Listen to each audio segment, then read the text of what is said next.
संकल्प बोल के हम तो निकल पड़े, हर द्वार खोल के गगन कहे विजयी भव, विजयी भव, गगन कहे विजयी भव।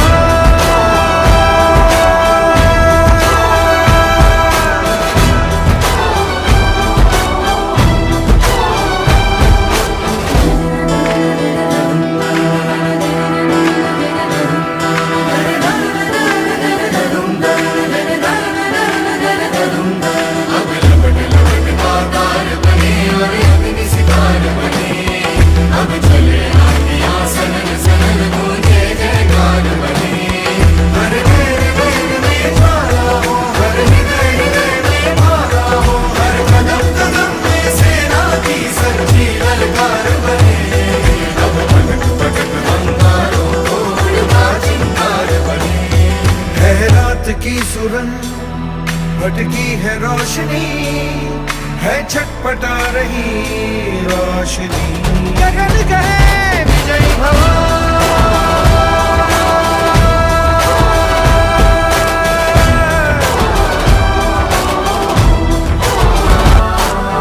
धरती ये पूछे बारंबार,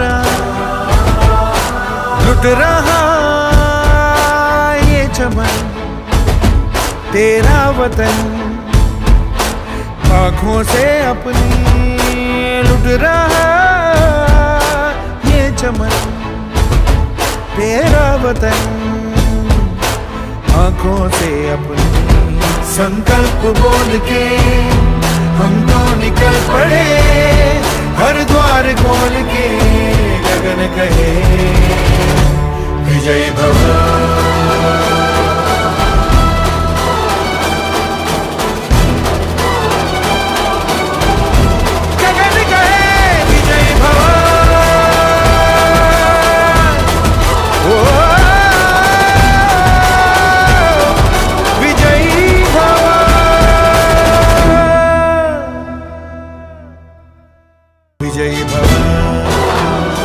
आज आपल्या पलूस शहरामध्ये तिरंगा पदयात्रेचे आयोजन करण्यात आले होते।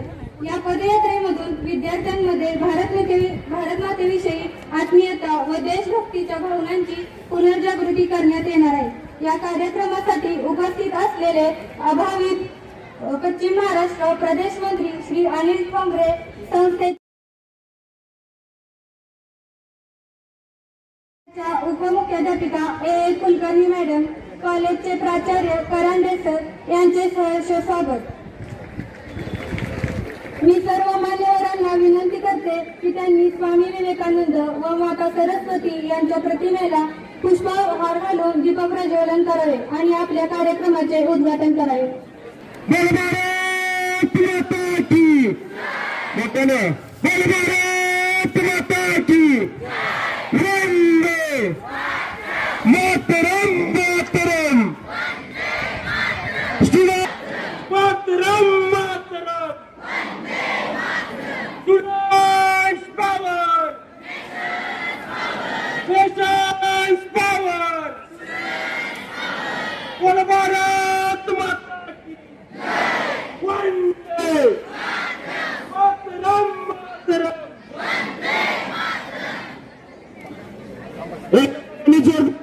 दोन हात वर करून घोषणाबाईच्या जोरदार एकदाच बोल भारत माता वंदे मातरम मातरम।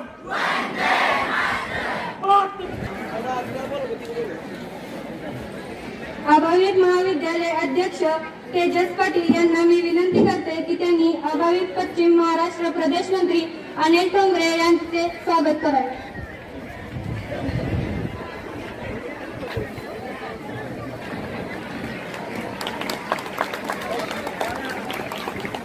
अभाविप जिल्हा संयोजक ऋषिकेश बत्तर यांना मी विनंती करते की त्यांनी पलूस शिक्षण संस्थेचे सचिव श्री धोंडीराम प्रताप शिंदे यांचे सहर्ष स्वागत करावे।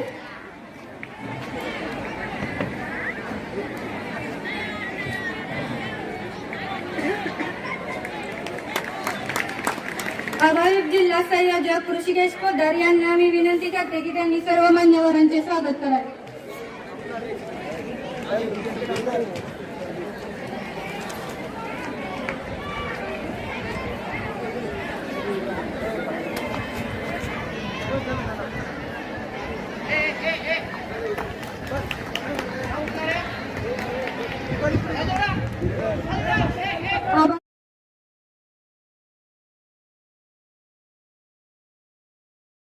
अभाविप पश्चिम महाराष्ट्र प्रदेश मंत्री अनिल ठोंबरे हे मूळचे पुण्याचे आहेत. 2014 पासून अभाविप मध्ये कार्यरत आहेत.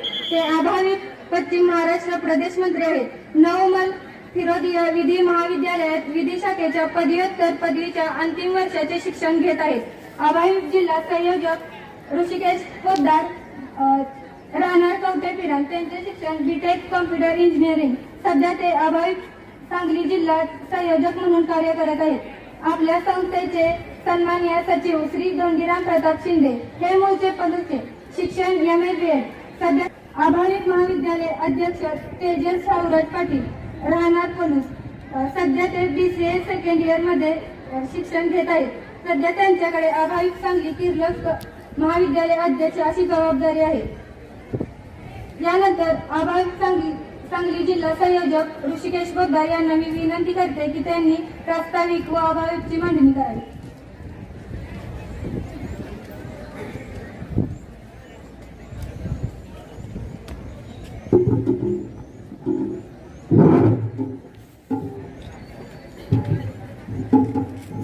विद्यार्थी मित्रांनो, सर्वांनी मुठी बंद करून जोरदार घोषणा द्यायच्या आहेत.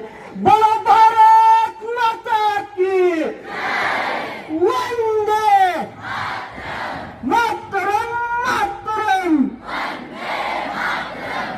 लिख रहा हूं मैं अंजाम जिसका कल आगाज आएगा. मेरे मन का हर एक कतरा इनकलाब कहलाएगा. मैं रहूं या ना रहूं पर यह वादा है तुझसे. मेरे बाद चतर पर मेरे मरने वालों का सलाम आएगा. हीच वाक्य रचना, हेच बोर्ड मध्ये धरून 75 वर्षापूर्वीपासून जो आपला काही भारताच्या स्वातंत्र्यासाठी संग्राम चालू होता, त्यामध्ये आपल्या प्राणाची आहुती दिलेले अनेक स्वातंत्र्य सैनिकांना मी या ठिकाणी नमन करतो. विद्येची देवता माता सरस्वती, युगांचे प्रेरणादाता स्वामी विवेकानंद, आदरणीय व्यासपीठ व इथे उपस्थित सर्व विद्यार्थी बंधू आणि भगिनींनो, आपल्याला माहिती आहे की हे भारताचं 75वे अमृत महोत्सवी स्वातंत्र्याचं वर्ष आहे. 75 वर्षामध्ये भारताला एक नवीन उंची, एक नवीन दर्जा मिळवलेला आहे आणि यामध्ये अनगिनत लोकांचं महत्व त्यामध्ये राहिलेलं आहे. या सर्वांना साक्षी ठेवून या तिरंगाप्रती ज्यांनी आपल्या प्राणाचे बलिदान दिले, त्या तिरंगाला खांद्यावर धरून आज आपण संपूर्ण पवित्र शहरामधून तिरंगा पदयात्रा काढलेली. या तिरंगा पदयात्रेमध्ये मला सांगण्यास आनंद होत आहे की 1200 पेक्षा जास्त विद्यार्थी आणि नागरिक यामध्ये सहभागी झाले. विद्यार्थी मित्रांनो, ही तिरंगा पदयात्रा काढण्यामागचा एकच मूळ उद्देश आहे, तो म्हणजे आपण ज्या तिरंगाला ठेवून आज प्रदक्षिणा काढली, एका दिवशी आपल्या सर्वांना त्या तिरंगाचा मान उंचवण्यासाठी काम करायचा. आणि हेच अखिल भारतीय विद्यार्थी परिषदेची शिकवण आहे. या पदयात्रेमध्ये जे नवीन विद्यार्थी आहेत, ज्यांना अखिल भारतीय विद्यार्थी परिषद नवीन आहे अशा सर्व विद्यार्थी मित्रांना मी सांगू इच्छितो की अखिल भारतीय विद्यार्थी परिषद एक राष्ट्रभक्त तरुणांची संघटना आहे.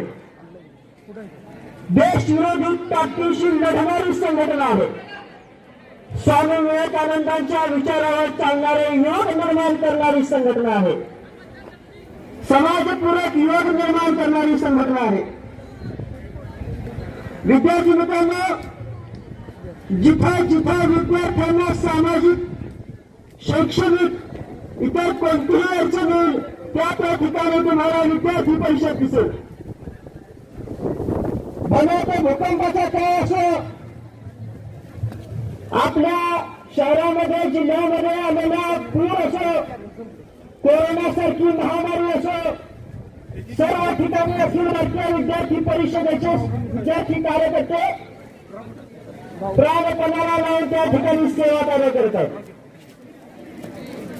अखिल भारतीय विद्यार्थी परिषद म्हणजे नेमकं काय जोडणार कोणी असं विचारलं तर मी त्याला 2 वाक्यामध्ये सांगेन की दहशतवाद्यांच्या घरामध्ये घुसून तिरंगा फडकवणारी संघटना म्हणजे अखिल भारतीय विद्यार्थी परिषद आहे. शैक्षणिक क्षेत्रात काम करत असताना देशभक्तीची प्रेरणा जागवणारी विद्यार्थी परिषद आहे. खबरदारी ही विद्यार्थी संघटना आहे व अखिल भारतीय विद्यार्थी परिषदेचा ध्येय एकच आहे की समाज पूरक युवक बनवावे, जे समाजाला आधी ठेवून नंतर स्वतःचा विचार करतील, जे देश प्रथम ठेवून विचार करतील, अशा युवक निर्माण करण्याचं काम विद्यार्थी परिषद गेल्या 74 वर्ष करत आहे, अविरत पुढे करत राहील. विद्यार्थी मित्रांनो, 12वी नंतर 10वी नंतर करिअर मार्गदर्शन शिबिर असेल, श्रमानुभूती संस्कार शिबिर असेल, मध्ये आवड आहे, कविता विषयामध्ये आवड आहे, अशासाठी प्रतिभा संगम यासारखे अनेक विद्यार्थी हिताचे उपक्रम अखिल भारतीय विद्यार्थी परिषद राबवत आहे. परीक्षा शुल्क वाढ, पेंडिंग स्कॉलरशिप या सर्व घटनांना धाक दिला आणि विद्यार्थी परिषदेच्या लढ्यामुळे विद्यार्थ्यांना सोबत घेऊन आपण यामध्ये यशस्वी देखील झालेलो आहे. विद्यार्थी मित्रांनो, आपणास सांगण्यास अत्यंत आनंद होतोय की येणारे वर्ष हे अदालतासाठी 75वे वर्ष अमृत महोत्सवी वर्ष आहे. पुढच्या वर्षी अखिल भारतीय विद्यार्थी परिषदेचे कार्यक्रम आपल्याला प्रत्येक गावामध्ये शेवटच्या विद्यार्थ्यापर्यंत घेऊन जायचे आहेत. या ठिकाणी उपस्थित त्यांचं नेतृत्व वक्तृत्व कर्तृत्व घडवणारी ही एकमेव विद्यार्थी संघटना आहे आणि या संघटनेमधून देश युवक हे जन्माला येणार आहेत. धन्यवाद. धन्यवाद दादा. यानंतर संस्थेचे सचिव श्री धोंडीराम शिंदे यांना मी विनंती करते की त्यांनी विद्यार्थ्यांना मार्गदर्शन करावे.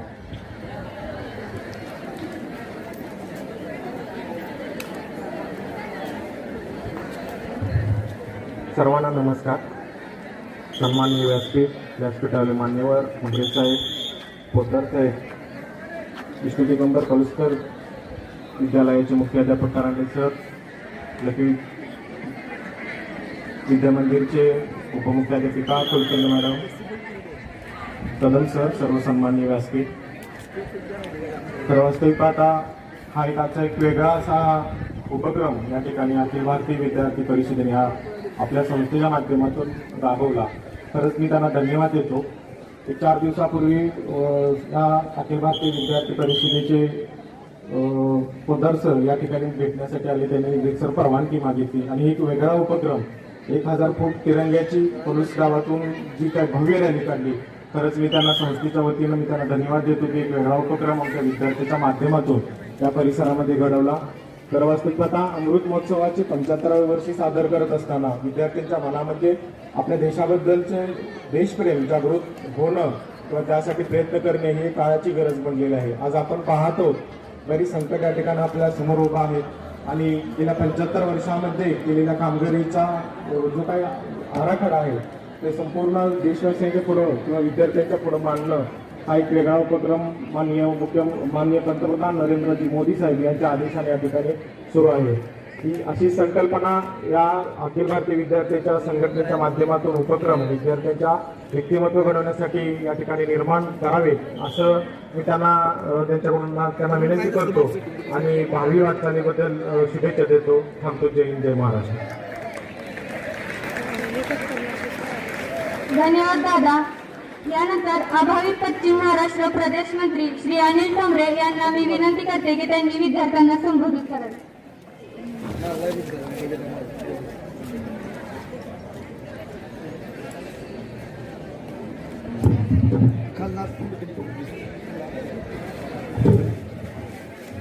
भारत माता की, भारत माता की, वंदे वंदे. मला कल्पना आहे पूर्णपणे की आपण सर्वजण उन्हामध्ये आहात, आम्ही देखील उन्हामध्ये आहे. परंतु या ठिकाणाचं पर्यावरणाचं एक वेगळं महत्व त्या दोन वृक्षांनी अधोरेखित केलेलं आहे. त्यामुळे विद्यार्थी मित्रांनो, जरी आपण उन्हामध्ये असला तरी या पर्यावरणाच्या माध्यमातून, त्या दोन वृक्षांच्या माध्यमातून सावलीत आहे. त्यामुळे कार्यक्रमाच्या शेवटाकडे आपण जातोय. माझ्यानंतर आभार प्रदर्शन होणार आहे आणि कार्यक्रमाची सांगता होणार आहे. त्यामुळे अगदी एक 5 ते 10 मिनिटांमध्ये हा कार्यक्रम समारोप होईल आणि आपल्या सर्वांना ज्या लसीची आतुरता आहे, मंचावर उपस्थित मनू शिक्षण प्रसारक मंडळ या संस्थेचे सन्माननीय सचिव धोंडीराम शिंदे यांना, लक्की विद्यामंदिर पलूसचे उपमुख्याध्यापिका कुलकर्णी मॅडम, मुख्याध्यापक विष्णू दिगंबर पलुसकर महाविद्यालयाचे सन्माननीय करांडे सर, पर्यवेक्षक आरपी कदम सर, परिवार ट्रेनरचे मनोहर सुतार काका, त्यानंतर मंचावर उपस्थित जिल्हा संयोजक मित्र ऋषिकेश पोद्दार, महाविद्यालय अध्यक्ष तेजस पाटील, त्याचबरोबर भारत मातेचे जे पात्र या ठिकाणी त्यांनी केलेला आहे अशी मयुरी सुतार आणि सर्व शिक्षक वृंद, त्यासोबत विद्यालयाचे सर्व विद्यार्थी आणि विद्यार्थिनी. या सांगली जिल्ह्याला एक मोठा क्रांतिकारकांचा इतिहास राहिलेला आहे. स्वातंत्र्यवीरांचा इतिहास या सांगली जिल्ह्याला राहिलेला आहे. क्रांतिसिंह नाना पाटील यांची जन्मभूमी, कर्मभूमी राहिलेली आहे. त्याचसोबत क्रांती अग्रणी जी.डी. बापू लाड, कॅप्टन रामचंद्र भाऊ लाड, नानाजी लाड अशा अनेक क्रांतीवीरांची भूमी राहिलेली आहे. ज्यावेळी या देशाला स्वातंत्र्य मिळवून देण्याची वेळ होती त्यावेळी या सांगली जिल्ह्यानं त्या देशासाठी, या सांगली जिल्ह्यातील अनेकांनी, त्या क्रांतिकारकांनी या देशासाठी आपल्या प्राणाची आहुती दिलेली आहे. सांगली जिल्ह्यामधील खुंडेर गावामध्ये 111 पेक्षा अधिक स्वातंत्र्यवीर झालेले आहेत. आणि आज आपण जर पाहिलं तर या देशामध्ये ज्यावेळी स्वातंत्र्याच्या कालावधीमध्ये आणि आज देशाला खऱ्या अर्थानं स्वातंत्र्य सैनिकांची, त्याचबरोबर त्या देशाला सैनिकांची गरज असते, त्यावेळी सांगली, सातारा, कराड, कोल्हापूर या भागातील सर्वाधिक सैन्य त्या देशाच्या सीमेवरती आज आपण पाहतोय की या देशाची सेवा करतात. विद्यार्थी मित्रांनो, 75 वर्षापूर्वी हा देश स्वतंत्र झाला आणि या देशाला स्वातंत्र्य मिळाल्यानंतर अनेक प्रश्न या देशासमोर होते. हा देश अनेक वर्ष पारतंत्र्यामध्ये राहिला. त्या देशावरती इंग्रजांचं राज्य राहिलं, त्या देशावरती मुघलांचं राज्य राहिलं, परंतु या देशाची संस्कृती नेहमी अबाधित राहिली. त्या देशाचा राष्ट्रवाद नेहमी अबाधित राहिला आणि हा देश नेहमी अबाधित राहिला. त्याच्यामुळे आज 75 वर्ष झाल्यानंतर देखील ज्यावेळी आपण पाहतो की हा देश एका प्रगती पथाकडे चाललेला दिसतोय आणि आजही हा देश सक्षम आहे. त्या देशाला हजारो वर्षाचा इतिहास आहे. आजही आपण जर एखाद्या गावामध्ये गेलो तर 200 वर्षापूर्वीचं मंदिर आपल्याला पाहायला मिळतं. आजही आपण एखाद्या गावामध्ये गेलो तर 700 वर्षापूर्वीचं मंदिर आपल्याला पाहायला मिळतं.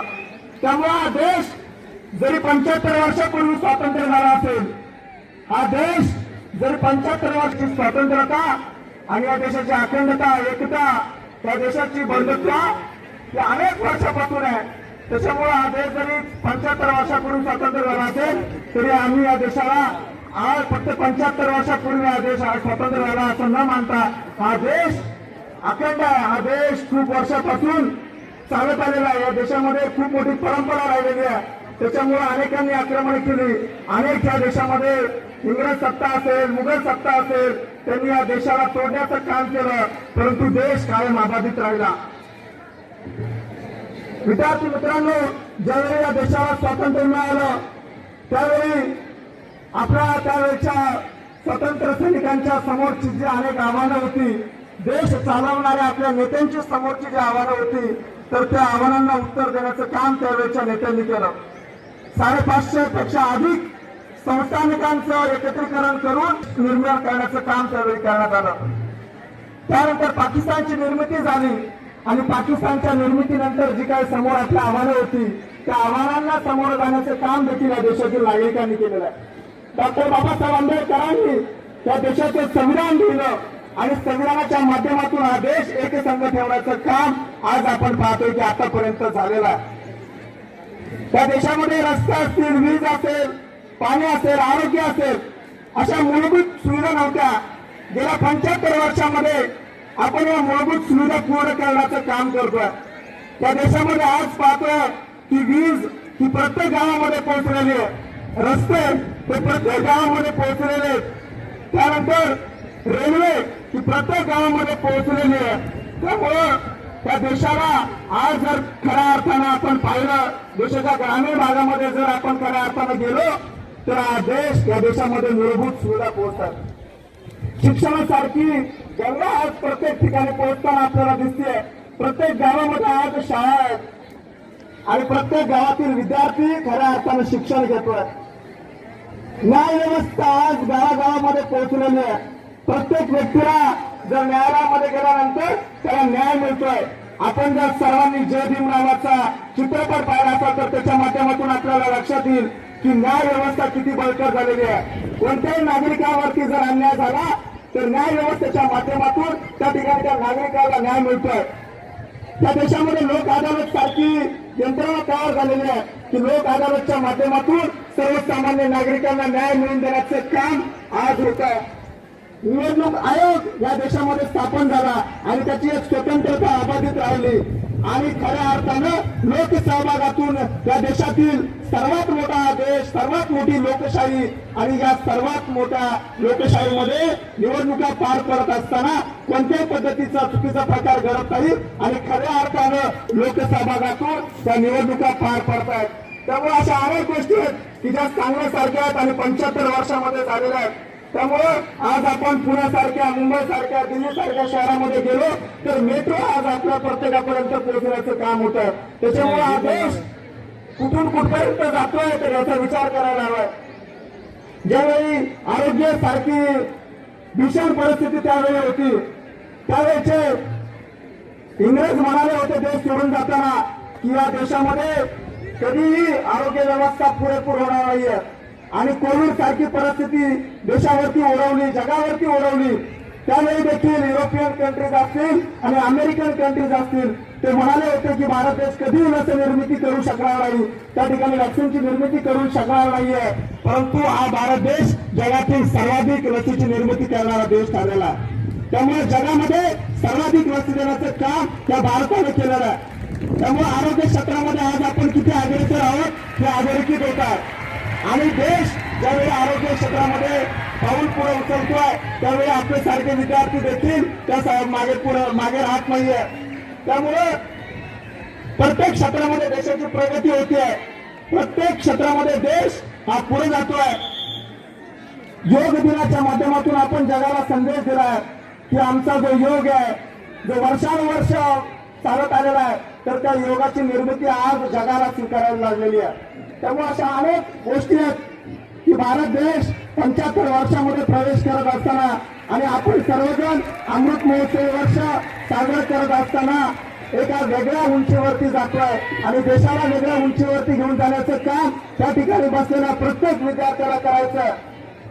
आज आपल्या समोर जर कोणती सगळ्यात मोठी समस्या असेल तर व्यसनाधीनतेची समस्या आहे. मी महाविद्यालयाला, प्राचार्यांना आणि संस्थेला विनंती करेल की महाविद्यालयानं व्यसनाधीनतेवरती उपक्रम राबवावेत, व्यसनाधीनतेची जागृती करावी आणि गोर गरीब कष्टकरी मजदूर या कुटुंबामध्ये जो विद्यार्थी येतो त्याचे आई वडील असतात तर ते वडील कुठेतरी व्यसनाधीन असतात, त्याच्यामुळे त्याचं कुटुंब उद्ध्वस्त होण्याचं काम होत असतं. त्यामुळे या आपल्या सर्वांना जनजागृती करायची आहे. रोजगार निर्मिती या भारतामध्ये होतीये, परंतु त्याला देखील चालना देण्याचं काम या 75व्या वर्षाच्या निमित्तानं या देशाच्या सरकारला, महाराष्ट्राच्या सरकारला करावं लागेल.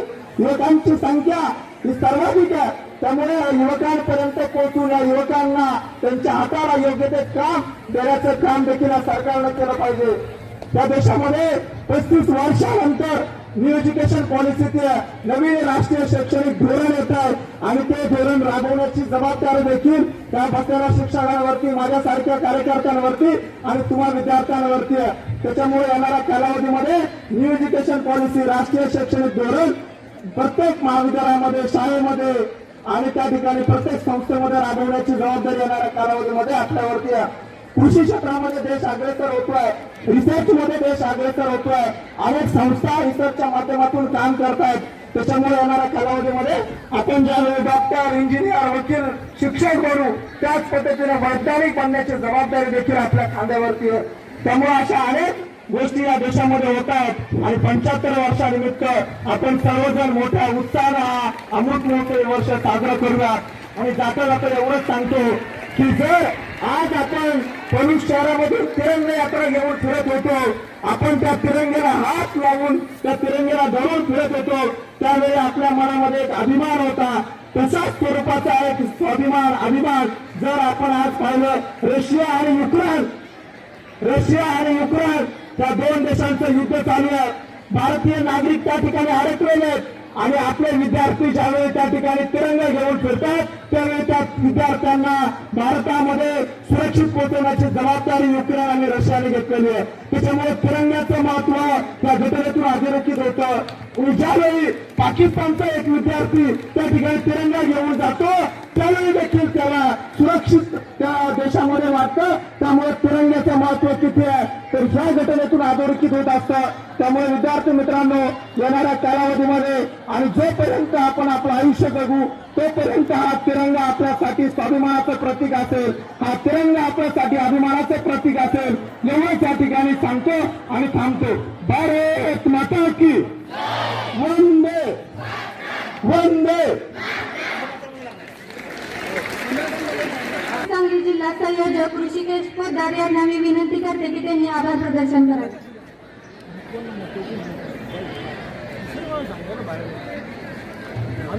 सर्वप्रथम पलूस शिक्षण प्रसारक मंडळाचे मी आभार मानतो की त्यांनी आम्हाला या कार्यक्रमासाठी स्टेज उपलब्ध करून सहकार्य केले.